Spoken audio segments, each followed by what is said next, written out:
It is now 3 days since Hurricane Harvey has made landfall on the Gulf Coast. And what we thought we would do on the show is just to highlight some organizations that are helping out those who've been affected by the hurricane, just to raise awareness, whether you can donate your own money or you can just post about it on social media. Whatever we can do to help, it's something that we want to do here. So just flying through, there is the Center for Disaster Philanthropy.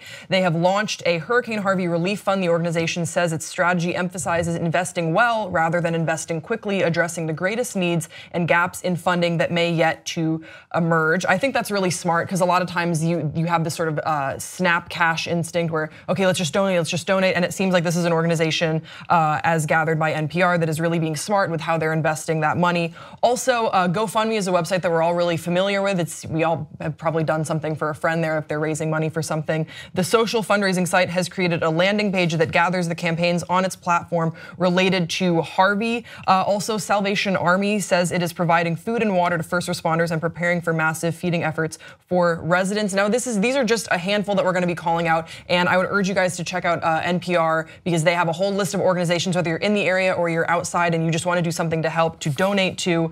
Also, when it comes to shelter, Airbnb has set up urgent accommodation sites where people can open their homes to evacuees from the storm or find shelter themselves. Service fees are waived for those who check in by September 1st. So if you know anyone that is in that area that needs lodging, check out Airbnb. When it comes to food, Feeding Texas is a statewide nonprofit that works alongside state and federal relief efforts. The organization says it steps in during major disasters to coordinate with the state and other providers so that relief reaches families quickly and the second disaster of an unorganized response is avoided. And I think that's a huge thing that we're seeing now is that people are acting really quickly with Hurricane Harvey so that there isn't this second disaster of after the hurricane is left and there isn't enough relief and aid for people there.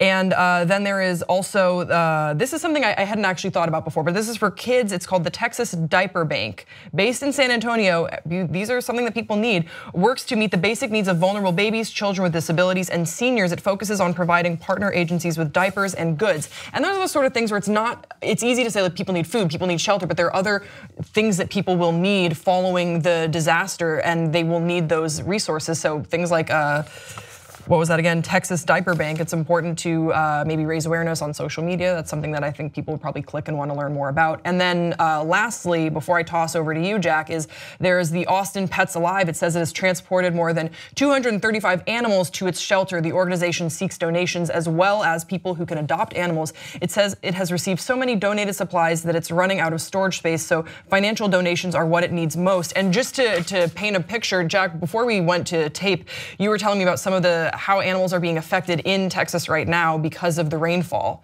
Can you expand on that for our viewers?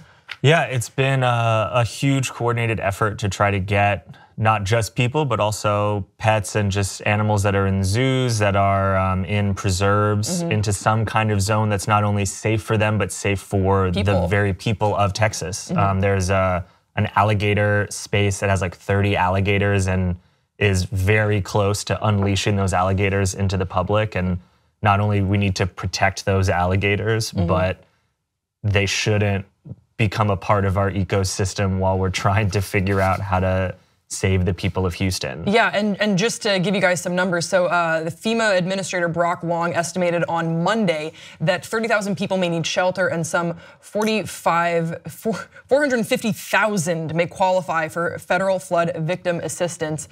So it's really immense what is happening now, and but the response. 6.5 million people in the Houston metro. It's one of the biggest cities in the country. It's the most diverse city in the country.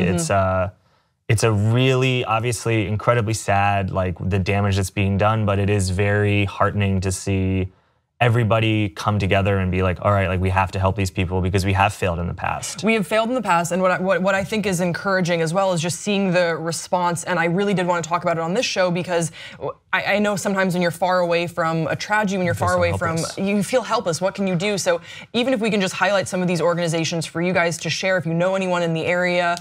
Jack, you wanted to talk a little bit about what the Cajun Navy is doing. That's been a news story. Yeah, the Cajun Navy is such a fun little thing down in the area.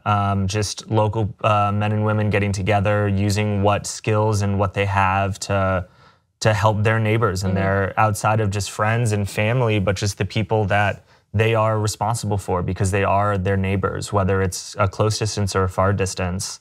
And they've been doing that in some form for a long time. I remember hearing a story at 9/11 that some guys went up and just cooked hundreds of pounds of gumbo for first responders. And there is a $5 donation you can make if you live in Wisconsin, and there is a putting your life on the line for your surrounding people and really building a community is what a few select really, really brave men and women are doing, and I think it's really incredible. Yeah, and so whatever you can do, however you can do to help during this disaster and during the relief following that, we would encourage you to do so. And please, if there are any other organizations that you want to highlight, let us know in the comments section below. Don't forget to subscribe to this channel, and we will see you next time on Pop Trigger.